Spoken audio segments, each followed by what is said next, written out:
Correspondent Regina Vajanathan is out on the road. She's visiting the different constituencies in and around Greater Manchester for us today. This morning she was in Lee, but right now is in West Taunton, which is in the constituency of Bolton West. And Regina, it's been fascinating to hear what voters there think about what happened last night, but more generally about this general election. What are they telling you today?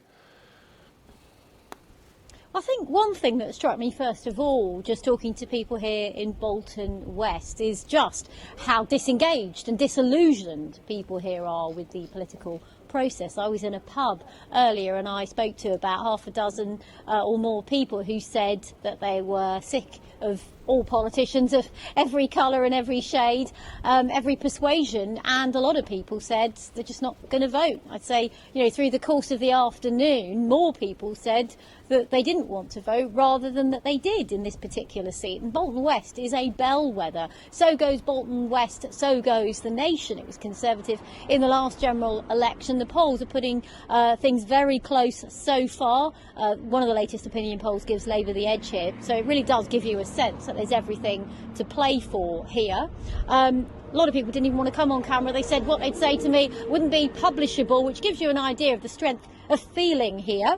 One person who did want to speak to me, who is waiting dutifully, is Neil Settle. Hello, Neil. Hello, pleased to meet you. You're born and raised in this area. You know it well. Yes, I do. First of all, let's talk about last night and that debate. You watched it. What did you make of it? I watched a lot of it. I didn't watch all of it. What did you make of it, Neil?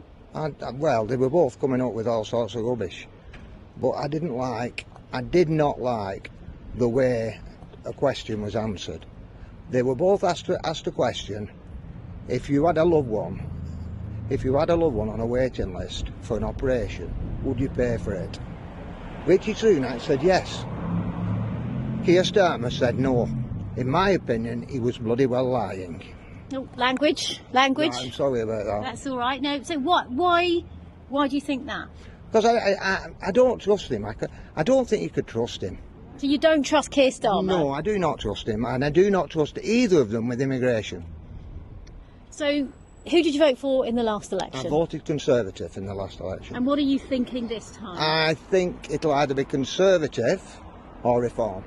Okay, and so immigration's your number one issue, is it? Immigration is my number one issue. What's your concern when it comes to immigration? They're letting too many people in.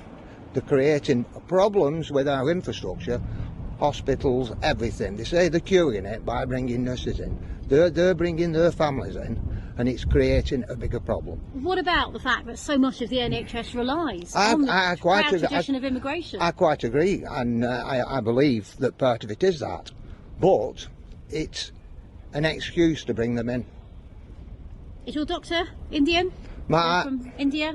I have got a lot of Indian friends, and I've got plenty Eastern European friends. I am not a racist person. I'm not saying you are, sir. I was just asking you about, whether you sort of have all that immigration impacting your life. I'm not just bothered about me, like most of the politicians are. I'm bothered about this country. So we've heard both leaders have different approaches when it comes to dealing with immigration, particularly the small boat crossings. Do you agree with Mr Sunak's plan for Rwanda? Yes. But I wouldn't let them in to start with. I'd just send in the Royal Navy and take them straight back where they came from. And some of them are fleeing war and persecution. What about that? Some of them helped the British Army in Afghanistan, for example. Yeah, well, they should have been allowed in. Those people who were doing it. But you watch the boats. They're just basically young men and they're economic migrants. OK, Neil, thank you very much thanks for your very perspective. Much. And you're not decided yet, then? No, I'm not decided yet.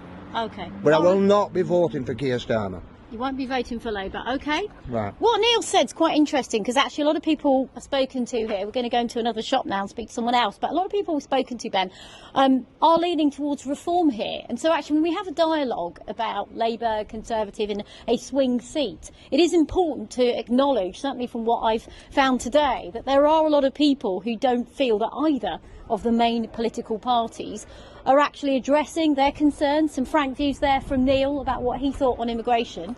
Let's come into this nice little boutique here and meet Mackenzie. Hi, Mackenzie. We're live on BBC now. We spoke to Mackenzie earlier. So Mackenzie works in this lovely boutique.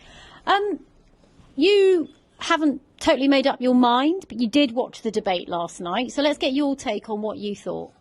I just personally think that it's hard to say, because they both have different opinions, and I agree with from certain sides, but I think part of me wants to be more of a Labour government. I just don't like the fact that we've got a billionaire PM telling us of people who are struggling and won't change anything about it. We have to work harder, and then we have to probably do extra work. Like with me, if I was ever struggling, I'd have to work another job just for the sake of making myself being able to live in. So it's the cost of society. living The cost that of matters living to that you. matters, yeah, definitely. And I've noticed it's changed. When I'm out shopping, what I could get 3-4 years ago, and now I'm all the prices have gone up, and I'm how's that happened? I mean, I understand with the effects of the COVID situation, but there is obviously something like that does go up, but to the point where it's skyrocketed so much where you see people struggling. It is hard. And having watched that debate, of the two leaders, who therefore do you trust more with the economy? Personally, I would say the Labour government, having them back in charge, but for me, I'm still 50-50, because, I see points of view from either side.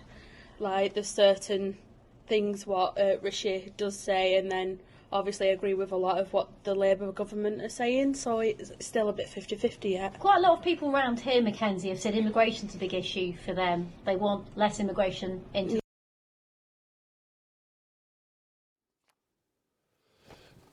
Regina, thank you. It just appears that we might have lost her there in West Horton. That's in Greater Manchester, looking at some of the key issues there.